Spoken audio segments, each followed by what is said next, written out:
pendahuluan setelah reformasi pasca 1998, konflik sosial di Indonesia meningkat pesat. Konflik muncul di berbagai ruang sosial, ekonomi, politik, dan berdampak luas. Konflik seringkali berakar dari ketidakadilan, kemiskinan, dan perbedaan identitas, budaya, dan agama. Pentingnya analisis sosial budaya untuk memahami dan mencari solusi konflik. Anatomi konflik sosial di Indonesia. Anatomi konflik sosial di Indonesia. Pertama, konflik tidak hanya bersifat lokal tetapi melibatkan arena berbeda kurang kekuasaan negara. Selanjutnya, masyarakat sipil dan kolektivitas sosial serta sektor swasta dan ekonomi. Konflik terjadi baik di dalam suatu arena maupun antar arena tersebut. Ruang kekuasaan tempat konflik terjadi, yaitu negara versus masyarakat. Contohnya protes atas kebijakan publik yang dianggap tidak adil. Kedua, masyarakat versus masyarakat. Konflik antar kelompok suku, agama, dan budaya. Ketiga, swasta versus masyarakat.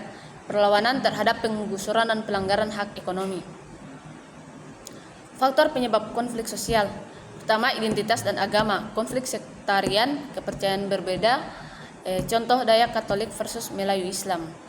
Krisis ekonomi dan moneter. Dampak dari krisis 1997 sampai 1998 yang memperburuk kondisi sosial, kemiskinan, ketidakpastian nafkah, sumber daya terbatas menyebabkan ketegangan. Ketidakadilan distribusi sumber daya alam, dan kekuasaan politis tidak merata. Selanjutnya, konflik di Kalimantan Barat. Konflik timbul dari faktor identitas sosial, budaya, dan keagamaan. Keterlibatan kekuasaan ekonomi dan politik makro seperti krisis ekonomi nasional memperburuk situasi. Kasus nyata menimbulkan kekerasan dan kerusakan struktur sosial dan ekonomi. Perasaan social distrust, ketidakpercayaan sosial sebagai sangat tinggi. Data peristiwa konflik 1991, 2003, frekuensi kejadian meningkat tajam terutama di tahun 1997 dan 1999. Korban meninggal dan luka-luka serta kerusakan materi terjadi dalam jumlah besar. Selanjutnya, strategi resolusi konflik.